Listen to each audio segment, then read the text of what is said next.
Listen to me right now, because the landscape of our New Orleans Saints is shifting beneath our feet as we speak. This is not just news. This is a blueprint for a total reconstruction of the black and gold identity. We have inside information that changes everything from the backfield to the secondary. Before we dive into these seismic reports, I need a favor from the true Who Dat Nation.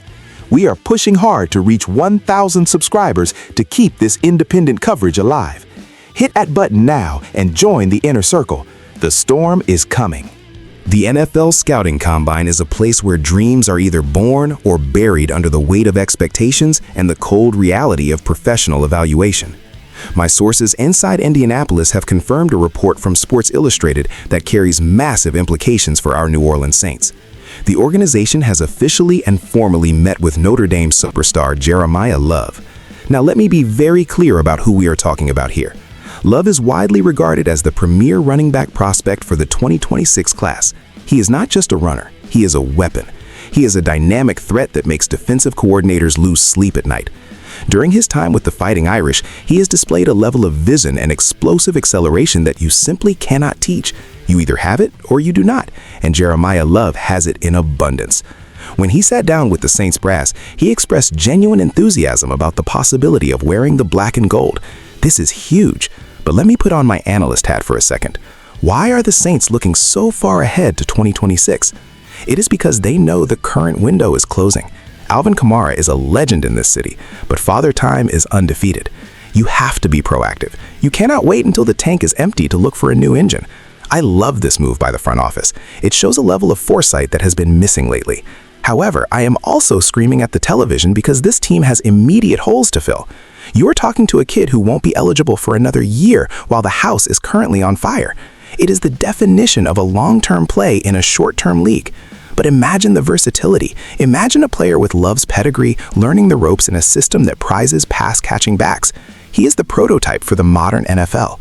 The enthusiasm he showed in that meeting speaks volumes about the culture the Saints are still trying to project despite the recent struggles. He wants to be here. He wants the pressure. He wants the spotlight of the Superdome. That kind of hunger is exactly what this roster needs. But as we look at the future of the backfield, we have to address the elephant in the room. You can have all the young talent in the world at running back, but if the man under center is not the long-term answer, then what are we really doing here? The meeting with Love is a clear signal that the identity of this offense is about to undergo a radical transformation. And that transformation starts with a decision that will send shockwaves through the entire league, and specifically to the Meadowlands. Is the coaching staff ready to move on from the veteran leadership they invested so much in just to clear the path for a new era? Yes, indeed. If you want to stay ahead of every major roster move and get the insider analysis that the mainstream media won't give you, subscribe to this channel right now. Don't miss a single beat. Wait until you hear this, because the news coming out of the NFL Combine just took a sharp turn toward the sensational. Matthew Berry of NBC Sports dropped a legitimate bombshell in his Combine notebook that has the entire league buzzing. The New Orleans Saints are reportedly planning to trade quarterback Derek Carr to the New York Jets in the coming months. Let that sink in for a moment. This is not just a rumor. This is a strategic pivot that could redefine the next 5 years of this franchise.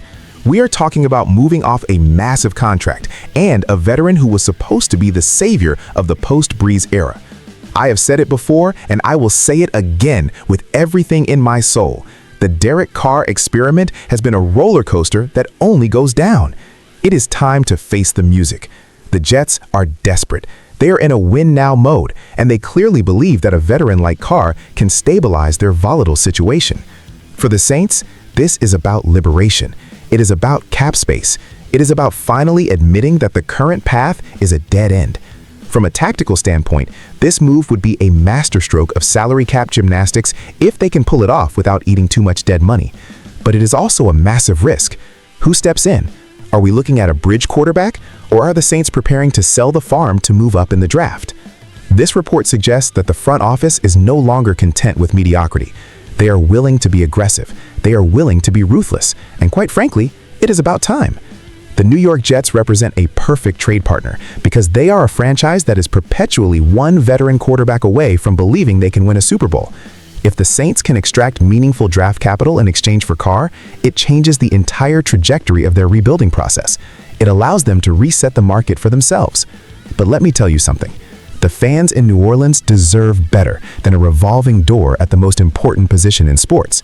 If you trade Carr, you better have a plan that is more than just a wing and a prayer. This move signals a total teardown of the offensive philosophy we have seen over the last 2 seasons. It is bold. It is loud. It is exactly the kind of move that a desperate but determined front office makes when their jobs are on the line. But as the offense prepares for this potential earthquake, we have to look at the other side of the ball. While the quarterback situation is a chaotic mess of trade rumors and cap hits, the front office is quietly making moves to ensure that the secondary does not fall apart during this transition. How does a trade like this impact the defensive budget? Now we have to pivot to the defensive side of the ball, where the New Orleans Saints are making a calculated gamble to maintain some semblance of continuity. According to the official NFL free agency tracker, Julian Blackmon is officially returning to the Saints on a 1-year deal. This is a move that demands our immediate attention because it sits at the intersection of desperation and brilliant value. Blackmon is a talent. There is no debating that. When he is on the field, he is a ball hawk. He is a safety who can diagnose a play before the quarterback even finishes his drop. But the key word there is when he is on the field. His 2025 season was absolutely decimated by injuries. It was a frustrating year for him, and an even more frustrating year for a Saints defense that needed his leadership in the deep third of the field. By bringing him back on a 1-year prove-it deal, the Saints are protecting themselves, while also giving Blackmon the chance to reclaim his status as an elite defender. This is the domino effect in action. If you are going to trade your high-priced quarterback and gamble on a future star running back, you absolutely must have a secondary that can keep you in games.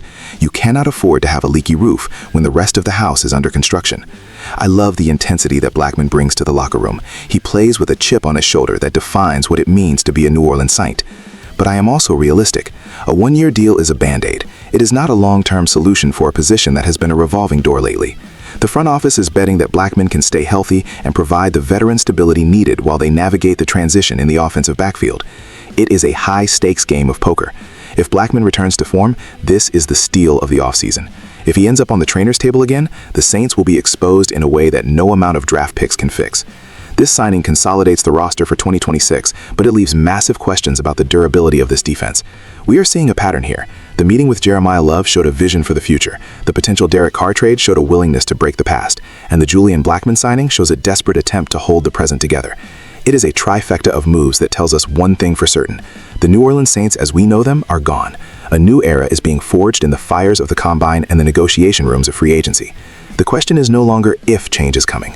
The question is whether this specific combination of moves is enough to keep this franchise from sliding into total irrelevance in the future. This is a crossroads for the New Orleans Saints. We are witnessing a total philosophical overhaul in real time.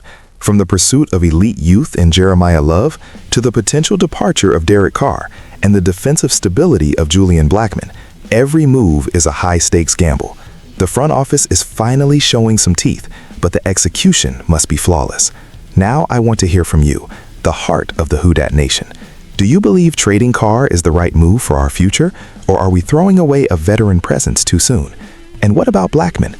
Can he stay healthy enough to lead the secondary? Drop your comments below and let's get into it. We are building something special here, so stay tuned for the next update. This is our team.